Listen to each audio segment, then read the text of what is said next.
Nyepi merupakan hari suci bagi umat Hindu yang dirayakan sebagai pergantian Tahun Baru Saka.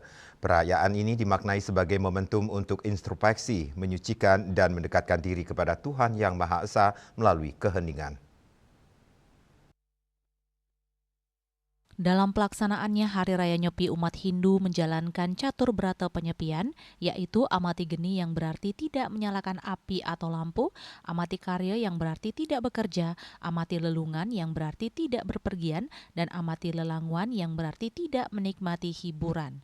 Keempat pantangan tersebut bertujuan untuk mengendalikan diri dari hawa nafsu duniawi sehingga pikiran menjadi lebih tenang dan batin lebih bersih. Sebelum Hari Raya Nyepi, umat Hindu terlebih dahulu melaksanakan rangkaian upacara seperti melasti dan tawar kesange yang bertujuan untuk menyucikan alam semesta dari unsur-unsur negatif. Melalui rangkaian upacara tersebut diharapkan tercipta keseimbangan antara manusia, alam, dan Tuhan sesuai dengan ajaran Trihita Karana.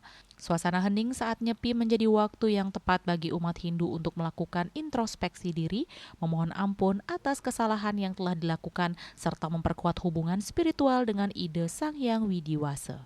Hari Raya Nyepi adalah maknanya untuk kita betul-betul merasakan menyepi di suatu tempat.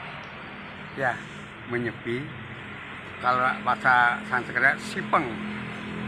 Sipeng itu artinya tidak ada kedengaran apa-apa, seperti tidak menyalakan lampu, tidak membunyikan bunyi-bunyian seperti gong, musik, TV jangan dihidupkan, tidak boleh menghidupkan lampu sebagai fungsi daripada rohani kita untuk meningkatkan jnana kita. Ya, jnananya kita supaya bisa meningkat menuju ide Sang Hyang Widiwasa ya. Melalui perayaan Nyepi, umat Hindu diharapkan dapat memulai Tahun Baru Saka dengan keadaan yang suci lahir dan batin, serta memiliki kesadaran untuk hidup lebih damai, seimbang, dan penuh kasih terhadap sesama maupun alam semesta. Bunga Widrayani, Bali TV.